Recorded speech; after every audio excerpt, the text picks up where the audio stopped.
Hey, before we dive into this week's episode, do you mind taking 5 seconds of your time to rate and review us on your favorite podcast platform? It will really help other people find this podcast, and I would also love your feedback. Thank you for taking the time, and now let's dive into the episode. Hello and welcome to the Marketing Women Podcast. I'm your host, Samisha Khandan, and it's great to have you here. Are you looking to move into marketing or want to learn marketing from scratch? We discuss all things marketing, analytics, business, personal branding, and much more in a way any layman can understand. If you're new here, make sure to follow along and get on that email list by visiting anushakhandan.com/email list. Follow at AnushaRK on TikTok, tag us on your stories, would love to see that. And now let's dive in.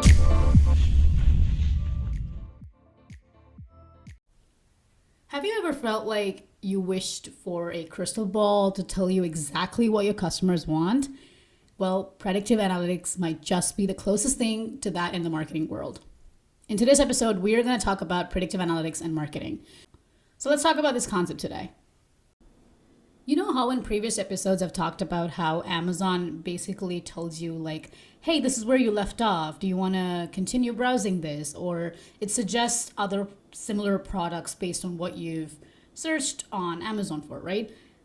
That is possible because of predictive analytics. So predictive analytics is nothing but understanding your habits and preferences to serve you better. And it's the art and the science of analyzing historical data. And there are various models and algorithms to predict future outcomes.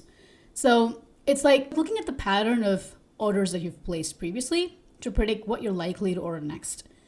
In marketing, this technique it kind of sifts through mountains of data to forecast customer behaviors, trends, and sales patterns, which is basically kind of what I do as a business analyst as well.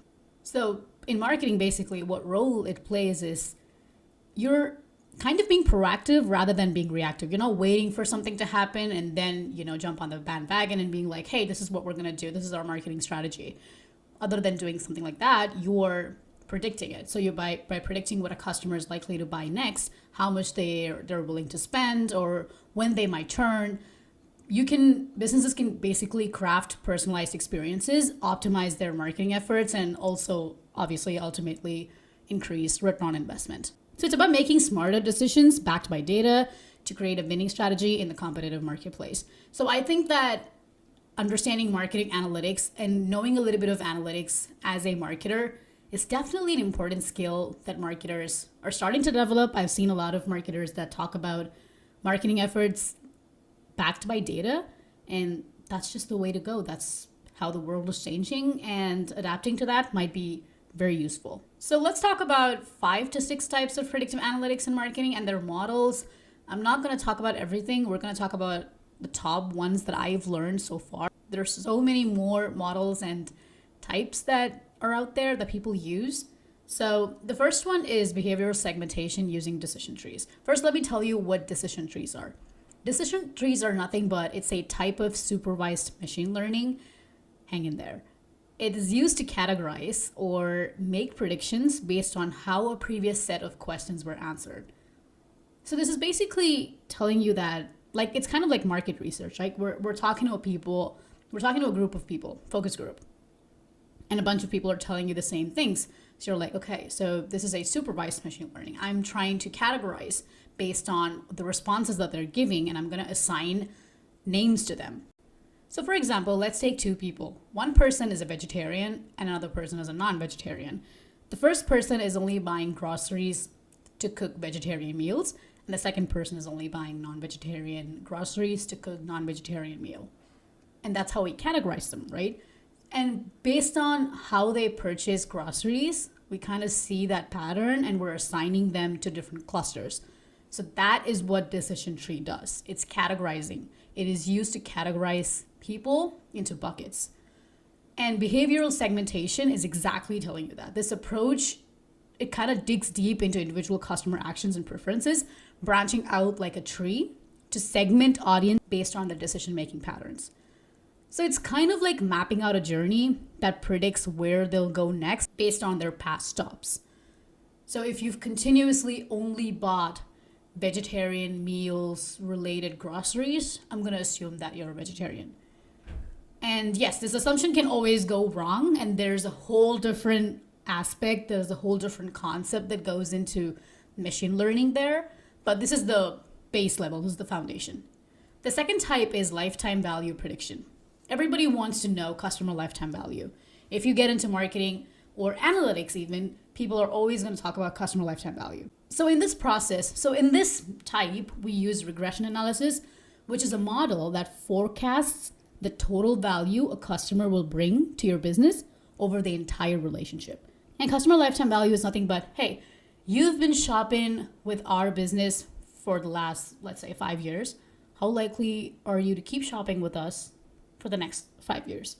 Or how likely are you to renew your contract, or even take your apartment, for example? How likely are you to renew your lease next year? Understanding that is important because that can help marketers kind of personalize the entire experience. So let's say that I want you to renew your lease and I'm your landlord.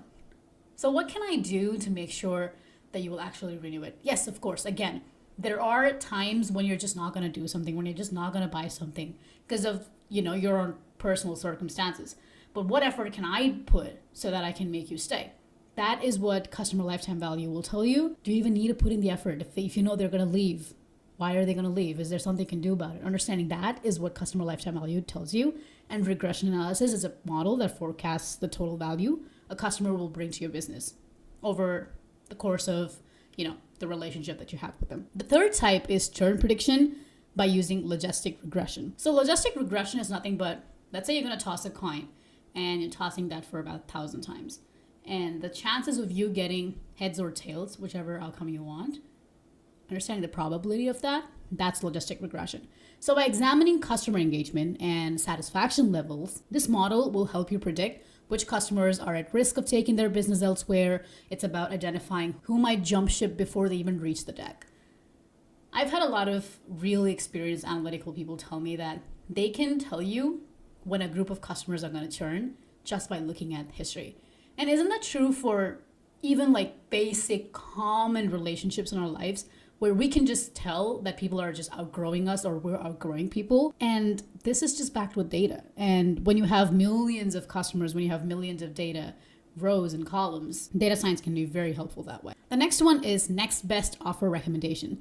And this is not a very commonly used term. I have not seen a lot of people use it. Maybe I'm not exposed to it. But it is leveraging predictive analytics to suggest the most appropriate product or a service to offer to a customer.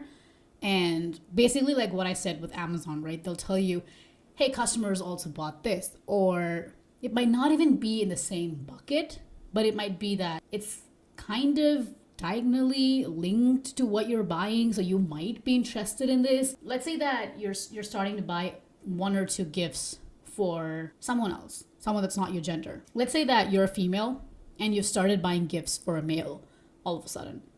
They might think that, great, so I'm going to start recommending male products to you, even though you're a female and you just probably bought 1 or 2 gifts for someone. The chances of male products showing up on your page is very likely, and that is what next best offer recommendation does. So the point of doing that is to sort of make each offer more tempting than the last. What kind of model do we use in this though? We can actually use all the techniques that we talked about a couple minutes ago. They may use classification algorithms like logistic regression or decision trees, or regression analysis, or machine learning techniques like neural networks or deep learning algorithms, or they can use cluster analysis. There are so many different kinds that can be used. It depends on the complexity of the data and the specificity of the recommendations required. The fifth thing is social media sentiment analysis. This tool listens to online chatter about your brand, analyzes tones and emotions to predict public perception trends. I recently talked on LinkedIn about how positioning and branding are 2 very different things, and social media sentiment analysis can be very useful and will actually tell you the difference between branding and positioning. If you're not following me on LinkedIn, go ahead and follow. You'll probably see me talk a lot there. The 6th one is predictive lead scoring, which is basically a method that assigns scores to potential leads based on their likelihood to convert, of course, by using predictive analytics. So you're basically ranking your prospects and focusing your energy on those most likely to convert. So again, this is done using decision trees, logistic regression, the same things that we talked about before.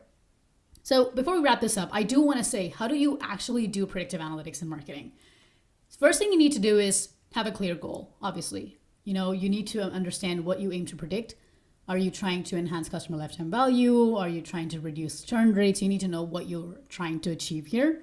The second thing is obviously gather and prepare your data. It's not as easy as it sounds, so know where to get your data from and know what you want to see in the end. And then select your predictive model, because not everything is going to work with everything. So you need to know which model works best for which one, and you need to train your model. You need to give the algorithm your historical data, and to teach about past customer behaviors and outcomes.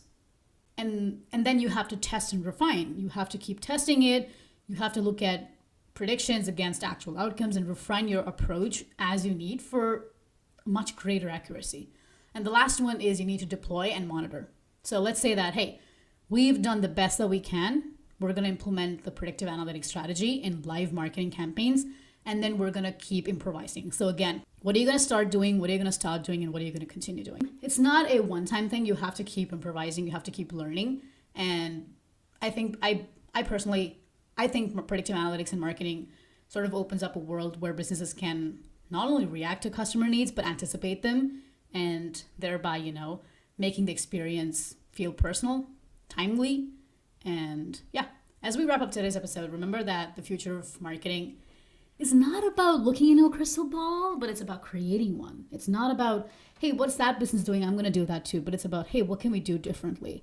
And how can we do it based on what our customers think? That's all for today. Hope you found it useful. Please feel free to reach out to me on LinkedIn or email me at tmw@anushakaran.com. Follow me on LinkedIn to never miss my journey, and I'll see you in the next episode. Peace.